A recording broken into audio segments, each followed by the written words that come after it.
Y bueno, pues vamos a continuar con lo que hemos estado estudiando. Y los humanos, ¿verdad? Los seres humanos por naturaleza somos necios. ¿Sí es cierto o no es cierto? ¿O nomás soy yo? Bueno, tú más, Marta, pero somos, mi mamá usaba mucho una palabra que dice testarudo. Somos testarudos. Hace mucho que no oí esa palabra, pero así somos. ¿Sí saben lo que quiere decir testarudo? ¿Nunca la habían escuchado? Sí, es una… A ver, Margarita, ¿qué? Sí, de veras, sí, mi mamá también. Una persona testaruda es alguien que se aferra a algo, aunque ya sabe que no es bueno, que no está bien, se aferra, ¿verdad? Así es que por naturaleza somos testarudos. Y en el libro de Gálatas hemos estado estudiando, ¿verdad?, de este libro tan importante de Pablo, ¿verdad? Y vamos a recordar que al principio, en el libro de Gálatas, la forma en que Pablo se presenta es una forma muy importante. ¿Por qué es importante? Porque él quiere aclarar, antes que nada, ¿verdad? Porque él les va a hablar de que la ley no lo salva. Y eso es lo que él había estado practicando toda su vida. Y él se va a dirigir a una audiencia que son, pero pegados a la ley. Entonces, por eso para él es tan importante que la gente entienda, que diga, no, a mí nadie me nombró apóstol, a mí ninguna persona, ninguna institución, ninguna iglesia me dio un diploma de que ya estaba preparado. No, mi ministerio, lo que yo les estoy hablando ahora, vino directamente de Jesús, que empezó con ese camino a Damasco, que a propósito él iba a perseguir a cristianos, iba a matar. ¿Por qué? Porque él era un hombre que vivía la ley en una forma celosísima. Dice que era fariseo de fariseos.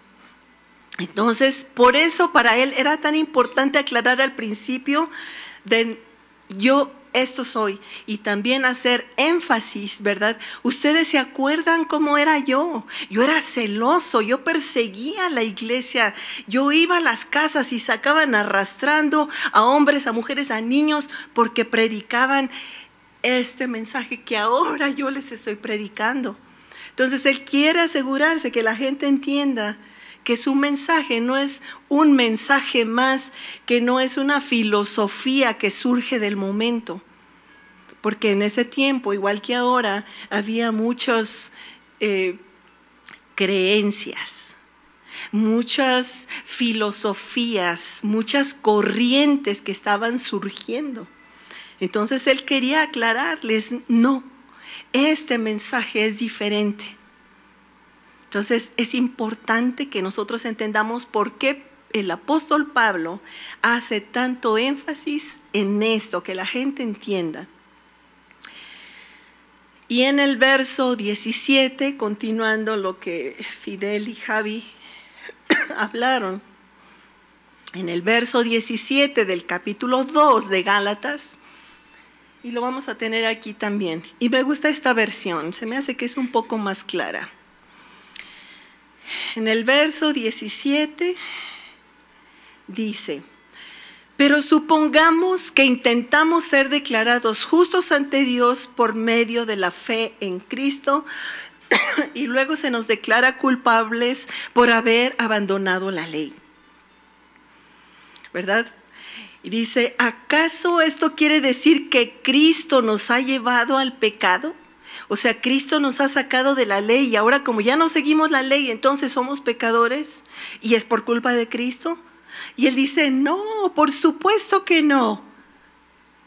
Dice, más bien, soy un pecador si vuelvo a construir el viejo sistema de la ley que ya eché abajo.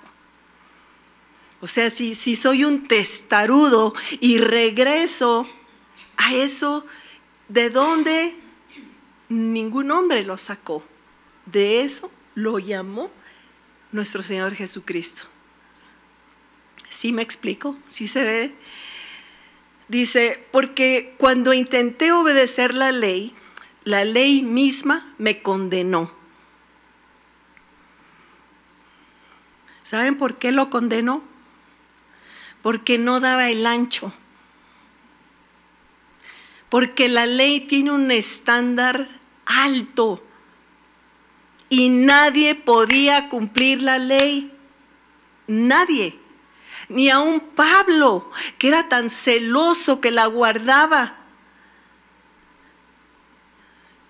Con ese celo religioso.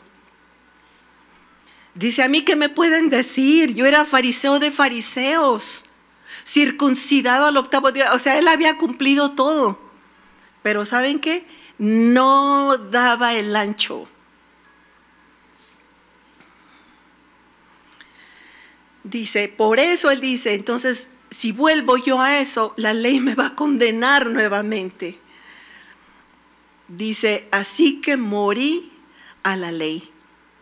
Dice, es decir, dejé de intentar cumplir todas sus exigencias a fin de vivir para Dios. ¿Qué mentalidad? Fíjense qué encuentro tan tremendo ha de haber tenido Pablo. Qué encuentro tan fuerte para que haya habido ese cambio. No solamente en su mente, pero en su corazón. Dice en el verso 20, este famoso verso, aquí en esta versión dice diferente, pero dice, mi antiguo yo, el viejo Pablo, ha sido crucificado con Cristo y ya no vivo yo, sino que Cristo vive en mí. Así que vivo en este cuerpo terrenal, confiando en el Hijo de Dios, quien me amó y se entregó a sí mismo por mí. Yo no tomo la gracia de Dios como algo sin sentido, como algo simple. Pues si cumplir la ley pudiera hacernos justos ante Dios, entonces no habría sido necesario que Cristo muriera. No hubiera sido necesario, porque todos hubiéramos podido alcanzar el estandarte como Pablo. Y eso nos hubiera justificado, nos hubiera hecho justos delante de Dios. Pero Jesús le revela, Dios le revela a Pablo, no, Pablo, no seas testarudo. Tú puedes guardar la ley perfectamente según tus estándares humanos, pero según el estándar de Dios, no. Entonces, si nosotros nos estamos esforzando y haciendo esto y haciendo lo otro, porque queremos agregarle a la salvación que recibimos en Jesucristo por medio de la fe, si nosotros queremos agregarle, poner un signo de más, sí Jesús, pero además, entonces Él vino en vano. Su muerte fue un desperdicio. ¿Sí me explico?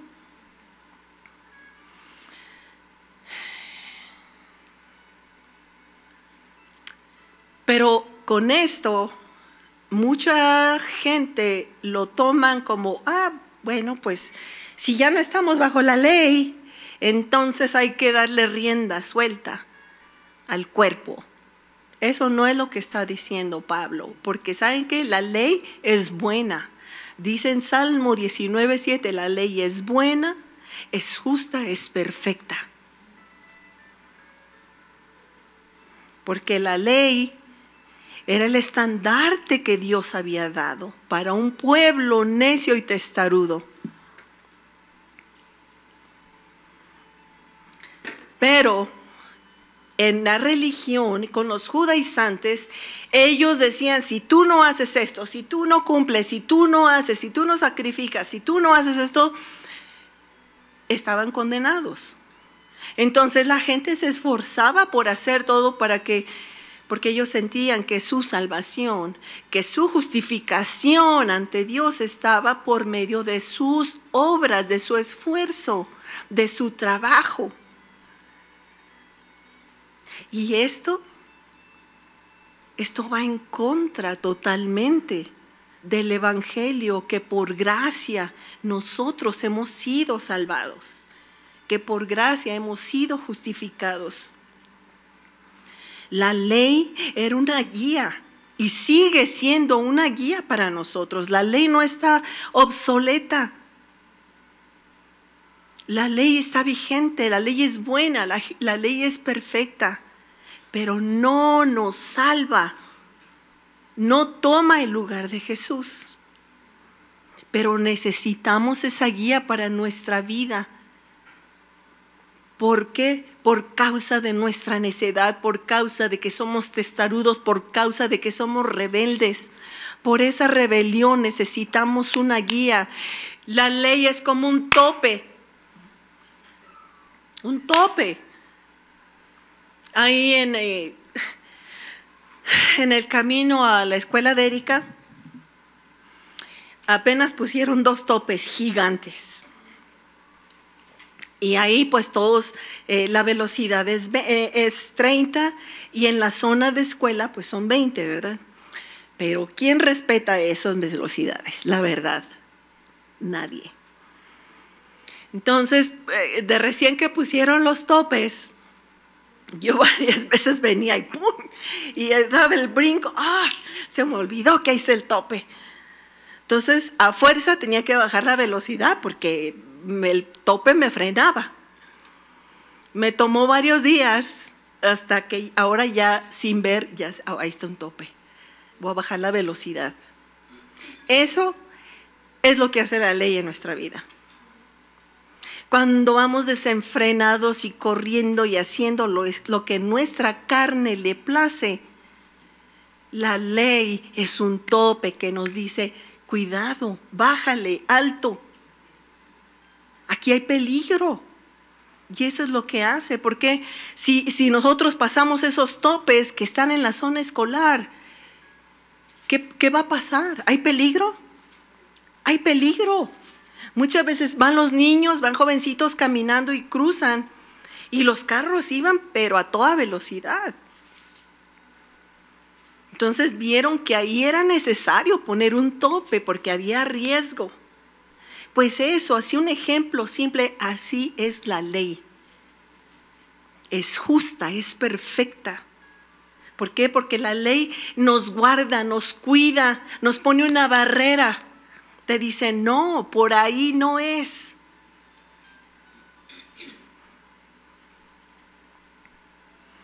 Cuando estaba escuchando una psiquiatra, que me encanta escucharla, y dice que a su consultorio llegó una mujer, y esa mujer casada con su familia, dice una familia muy bonita, muy estable, pero en su trabajo conoció a una persona y se empezó a enamorar de esa persona. Y le dijo, ella fue a consultar a la psiquiatra, le dijo que ella estaba pensando dejar su matrimonio porque se había enamorado de otra persona. Y me encantó la respuesta de ella, le dijo, eso es inmoral. Tú vas a deshacer tu familia y vas a deshacer otra familia por un momento, nada más. Y al cabo de unos meses, unas semanas, todo ese furor, todo eso que sientes ahorita, se va a desvanecer y se va a acabar. Y vas a echar a perder tu vida y vas a desgraciar tu vida. Esto es lo que hace la ley en nuestra vida. Nos hace ver el pecado, nos hace reconocer nuestra posición ante Dios, de que no alcanzamos. Porque, se cree que hay más de 600 leyes. Algunos dicen que son 613, pero realmente no hay un acuerdo todavía exacto en cuántas leyes son. Y son leyes que Dios había dado para el pueblo de Israel. y que Moisés los iba guiando. Había leyes civiles. Las leyes civiles son las que nos ayudan a tener una buena relación con el prójimo. Ama a tu prójimo, cuídalo, honra a tus padres, obedece. Esas son las leyes civiles. Había leyes higiénicas, ¿verdad? Si una persona tenía una llaga, no podría ir al templo. Si una mujer estaba en su periodo, no podía ir. Tenían que lavarse las manos, tenían que limpiarse. Si tocaban algo sucio, algo inmundo, tenían que ir a lavarse, porque era una ley y tenían que cumplirla. Había leyes morales, como las que les acabo de decir: no cometerás adulterio.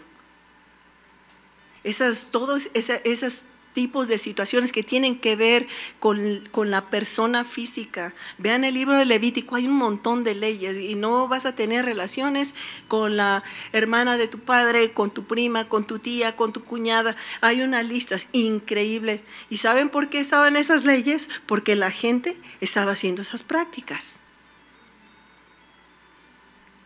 Por eso Dios dijo: tenemos que poner un freno a este pueblo rebelde, porque se estaban corrompiendo y estaban adoptando cosas de otros pueblos que lo único que hacían era lastimarse a ellos mismos. Había leyes alimentarias. ¿Me pueden dar un ejemplo de las leyes alimentarias? Lo inmundo y lo no inmundo, ¿verdad? Dios estableció: de estos animales pueden comer, de estos animales ni los toquen. Es más, si un animal toca la olla, un animal inmundo toca una olla, esa olla la tienen que romper. Así de estrictas eran las leyes.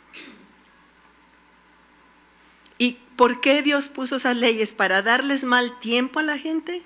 No, todas esas leyes son perfectas y tienen mucho sentido cuando las pensamos. Porque el corazón del hombre es necio. Porque el corazón humano es testarudo. Y siempre queremos meternos donde nos vamos a enlodar y donde nosotros pensamos y creemos que nosotros conocemos la salida. Y entre más queremos salir, más nos hundimos y más nos enlodamos. Entonces Dios dio esas leyes por amor a su pueblo, por amor a sus hijos.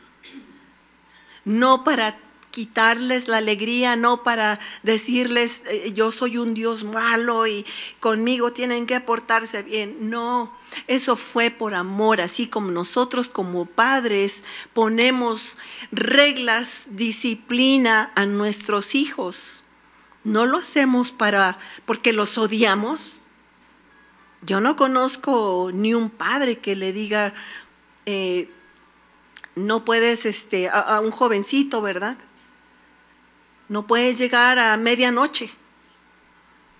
Ay, es que me odias, no me dejas llegar hasta las 3, 4 de la mañana. No, es porque hay peligro, porque hay gente malvada afuera. Entonces, en la casa hay disciplina, hay reglas, hay orden. Y ese es el corazón detrás de la ley. Que hay un orden, que está el amor de Dios para cuidarnos, para poner barreras que nosotros a veces ni siquiera nos damos cuenta el peligro que está detrás de esa barrera. Entonces Dios, en su gran amor por nosotros, dijo: no, vamos a poner límites. Simplemente, ahorita ustedes pueden ver, ¿hay inmoralidad sexual ahorita en nuestra sociedad? ¿Sí? Si la gente estuviera siguiendo las leyes de Dios, ¿ustedes creen que todo esto ¿toda esa inmoralidad sexual estaría pasando? No, porque habría temor, porque sabríamos, no, esto no es correcto. Que un hombre se meta con otro hombre no es correcto, en la Biblia está. Que un hombre se meta con un animal, no.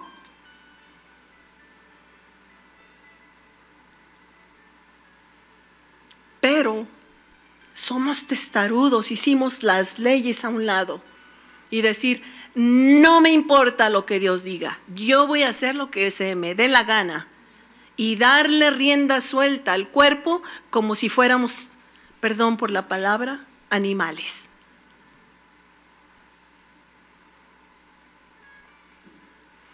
No hay un sentido de lo que es justo, de lo que es correcto, de lo que es permitido, de lo que no es permitido. Y nuestra mente se empieza a entenebrecer y menos entendemos. Vemos las barreras que Dios nos puso y ¿saben qué hacemos con esas barreras? Vamos y las pateamos y las tiramos. A mí nadie me va a poner barreras, ni Dios. Y ahorita estamos pagando las consecuencias por esa actitud necia y testaruda. Por eso la ley es buena. El conflicto de Pablo no era que la ley era mala. El conflicto es que la gente estaba pensando, si yo obedezco esto, yo soy mejor. Y voy a estar bien delante de Dios. Por eso los judíos, los judaizantes, los fariseos tenían esa actitud de orgullo. Y su corazón estaba lleno de tiniebla.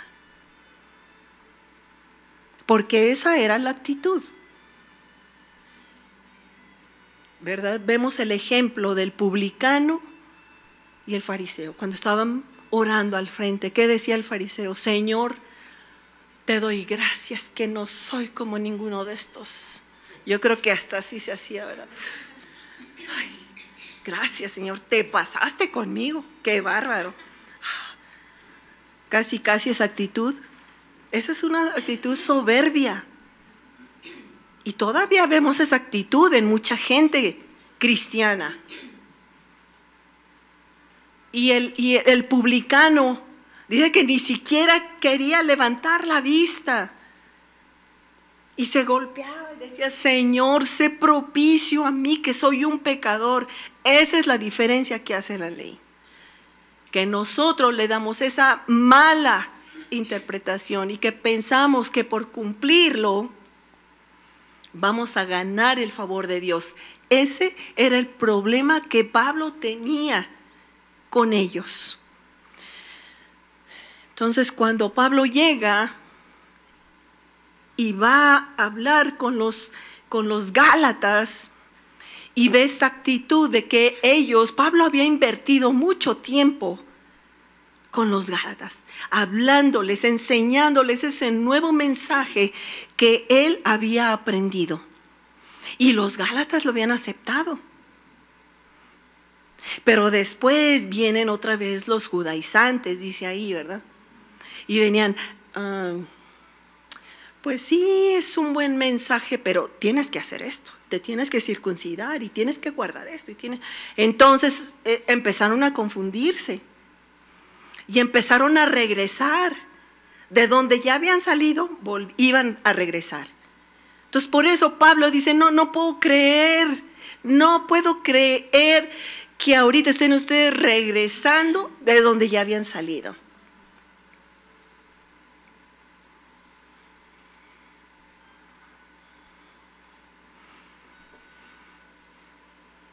Ese era el problema que tenía el apóstol Pablo con esta gente. Y aún hoy en día hay muchas prácticas y muchas religiones que están basadas casi al 100% otra vez en el trabajo, en las obras, en mi esfuerzo, en lo bien que yo me porte. ¿Es malo portarse bien? No, claro que no. Pero eso no me hace, no compra el favor delante de Dios. Nos portamos bien, observamos una buena conducta. ¿Por qué? Porque el Evangelio de Jesucristo cambió nuestro corazón, cambió nuestra mente, y directo a la mente se fue directo al corazón. Y hubo un cambio. Y ahora ya no me tienen que decir, Marta, baja la velocidad. Ya no. ¿Por qué? Porque ahora entiendo que ese tope está ahí y hay una razón para que esté. Entonces, cuando yo entiendo eso, ahí empieza el cambio, la transformación en mi mente y en el corazón. Y eso es lo que les faltaba a los judaizantes.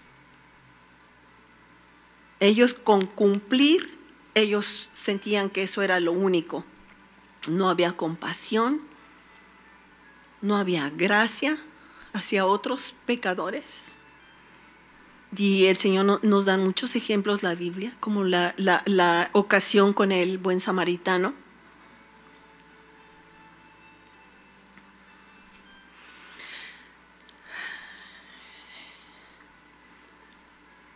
Así que nosotros, al igual que los judíos, nosotros menos podemos guardar la ley como ellos los guardaban. Y nosotros, el grupo principal de esta iglesia, venimos de una iglesia sumamente legalista. Sumamente legalista.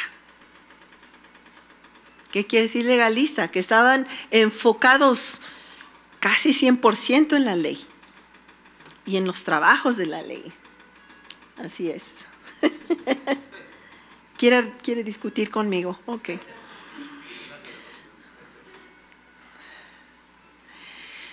Y eso es lo que pasaba. Cuando íbamos a la cárcel a visitar a los presos ahí en Idaho, esto que pasaba con la iglesia, la primera iglesia y con Pablo, me hizo recordar, porque cuando nosotros entrábamos un grupo a evangelizar, y después de evangelizar nosotros teníamos nombres, toda la información de la persona, y había otro grupo que entraba para dar estudios bíblicos cada semana.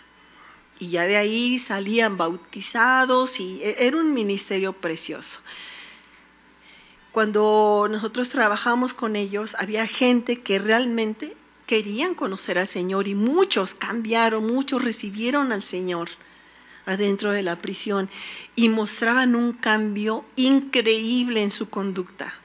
Increíble. Los mismos guardas nos decían, vengan más seguido porque cuando vienen algo pasa aquí, dijo, vemos un comportamiento increíble en los presos. Pero había unos presos, cuando en la cárcel está permitida toda clase de enseñanzas, de filosofías, de movimientos, todo. O sea, no nada más había entrada para nosotros los cristianos, había entrada para todo. Y los presos están expuestos a todo, si ellos quieren, ¿verdad? Entonces había unos, me acuerdo de un joven en particular, que estaba muy animado y cantaba con mucho gusto y oraba y todo. Y ya después, una vez, en una ocasión que fuimos, estaba reuniéndose con otro grupo. Y preguntamos, oye, ¿qué pasó con fulano? Pues es que se fue ahora con tal grupo y ellos dijeron, pero así él es así.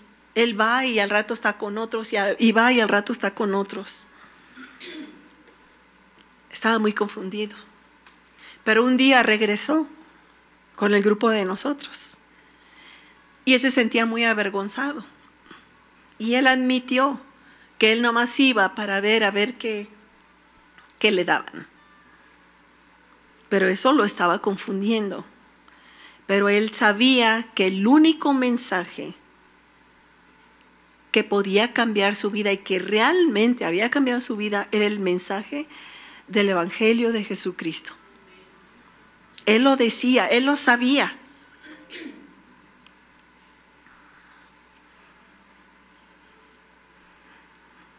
Pero aunque ya lo había recibido, ya lo había aceptado, se iba porque lo jalaban.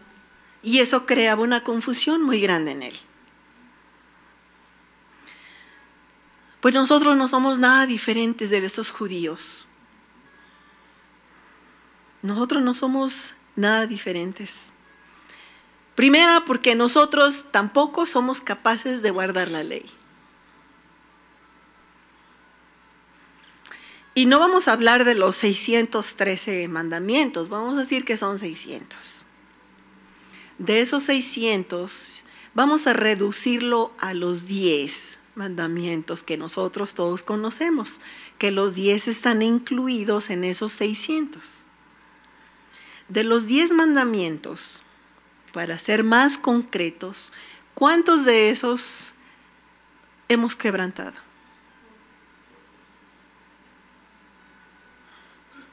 A ver, ustedes piensen en forma personal. ¿Se acuerdan de los 10 mandamientos?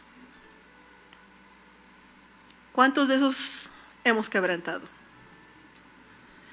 Y dice la palabra que si quebrantamos uno, ya se quebrantaron todos.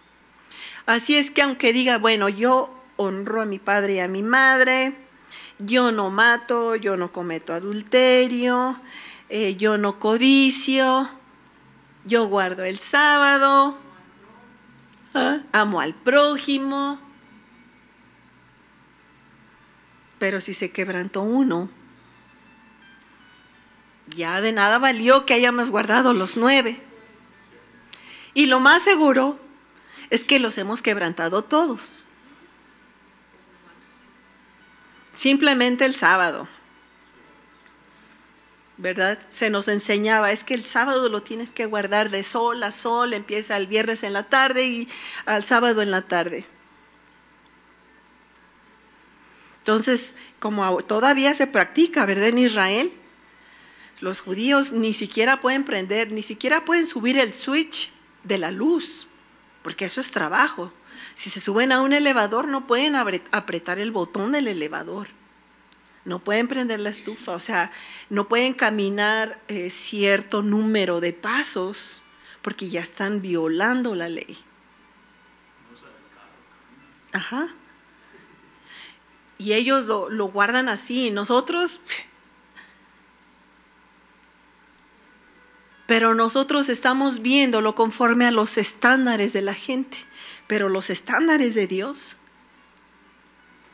ni los podemos comprender, porque la santidad de Dios no se puede comprender y no se puede medir. Entonces Dios no nos dio las leyes para que nosotros ganemos su favor, como un maestro con un niño, ¿verdad? En la escuela. Voy a hacer todas mis tareas, voy a llegar a tiempo, mis cuadernos van a estar bien limpios, ordenados. Voy a llevar mi uniforme, mis zapatos limpios y la maestra, cada que pregunte, voy a participar.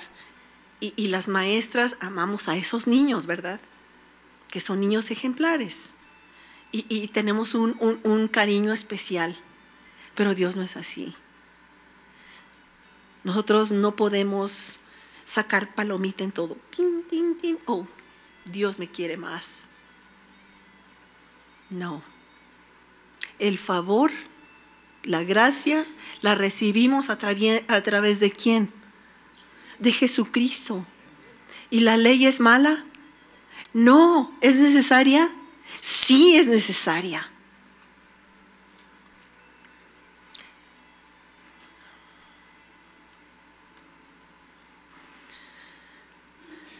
En el caso de los judíos, ¿verdad? Ellos estaban regresando al judaísmo. Y ahorita hay movimientos muy fuertes. Y tengan cuidado. Hay grupos muy fuertes, no todos, porque algunos son mesiánicos y proclaman al Mesías, a Yeshua, Jesucristo. como redentor, pero hay movimientos judaizantes que están penetrando y sacando a gente y confundiendo a mucha gente. Pero vamos a ponerlo en nuestro contexto, que nosotros como no somos judíos no estamos tan enfocados en la ley, aunque la conocemos y entendemos, pero vamos a pensar en nuestro contexto, de dónde nos ha sacado el Señor. ¿De dónde nos sacó cuando nosotros conocimos el Evangelio de Jesucristo? ¿De dónde nos sacó? Piénsenlo ustedes en su propia vida.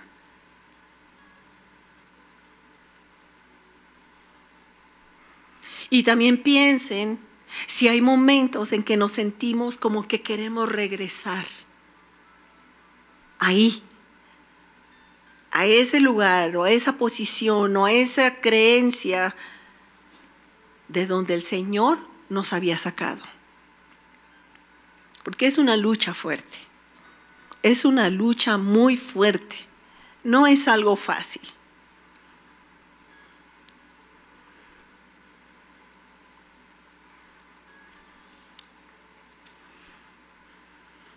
Así es que todos corremos ese riesgo de regresar al lugar de donde el Señor nos había sacado. Y vuelvo a repetir, puede ser una religión o puede ser una práctica.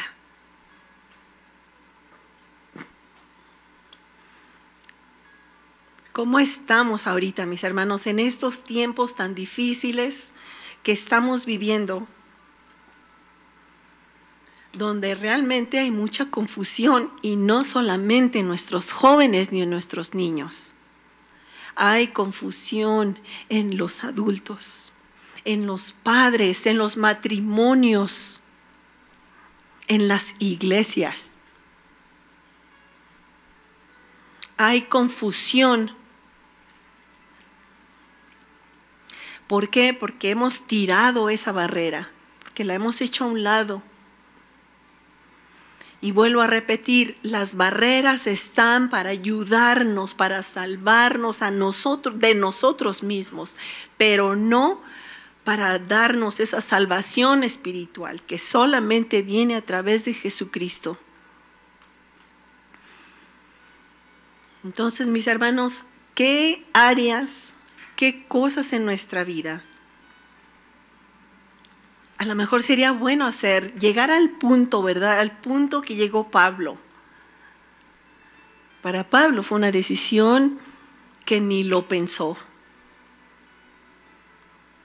¿Por qué? Porque el Evangelio fue tan contundente cuando él lo recibió, que ni siquiera dijo, ay, pero es que pues yo toda mi vida he estado en esta religión. Mis padres, mis abuelos, yo soy de los meros fariseos, y ¿cómo le voy a hacer? ¿Y qué van a pensar? No, Pablo dijo que todo eso se convirtió de la noche a la mañana en un montón de basura.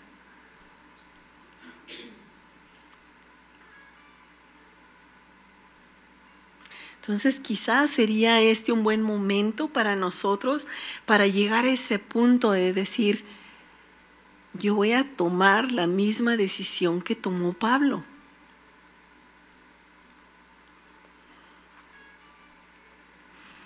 Porque, mis hermanos, todo lo que está pasando, todo lo que vemos va a pasar.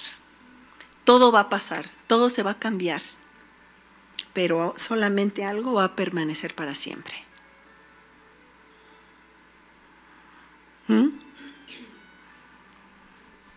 Cristo. Jesús, el Hijo de Dios, la salvación, el Redentor de nuestra alma.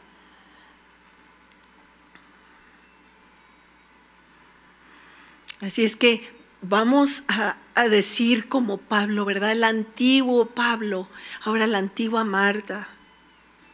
¿Qué cambios tenemos que hacer en nuestra vida? ¿Qué cambios, qué cosas tenemos que dejar a un lado y decir, Señor, Ya Marta ya no vive, ahora Cristo es el que vive en mí. Y lo que ahora vivo, ya no lo vivo en la carne. Ya no es lo que yo hago, lo que yo me esfuerce. Ahora lo que vivo, lo vivo por la fe únicamente. Porque eso es lo que nos va a traer sanidad a nuestra vida. Es lo que nos va a traer sanidad a nuestro corazón. Es lo que va a traer sanidad a las familias.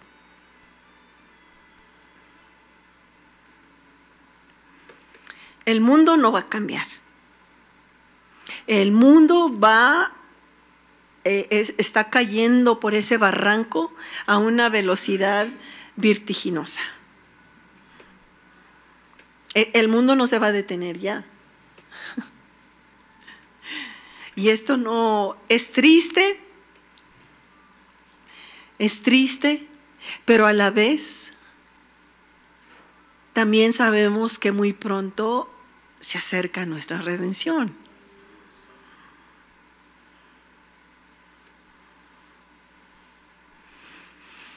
Entonces, ahorita, ¿cuál es nuestro papel? Reparar cercas que nosotros mismos hemos tirado, hemos pateado. La cerca ahí en Idaho donde vivíamos, era un vecindario muy, muy bonito, y atrás del vecindario había como un baldío con muchas hierbas. Y en todo ese baldío pusieron una cerca blanca, muy bonita, se veía muy elegante, muy bonita la cerca, que era para proteger al vecindario, ¿verdad? Que no vinieran animales o qué sé yo, cualquier cosa. Pero cada noche la cerca había partes que estaba rota, con hoyos, o la tiraban, o le ponían graffiti. De un tiempo para acá empezó a ponerse muy medio feo ahí. Y otra vez mandaban a reparar la cerca, y otra vez al otro día amanecía rota. Y eso sería un ejemplo, ¿no? de si nosotros quisiéramos estar reparando cercas, tratando de que la gente se porte bien, de que la gente entienda, de que la gente tenga una actitud cívica de un buen ciudadano, pues nunca lo vamos a lograr. Nunca. Porque lo que necesitamos no es reparar cercas, lo que necesitamos es reparar ¿qué? Corazones.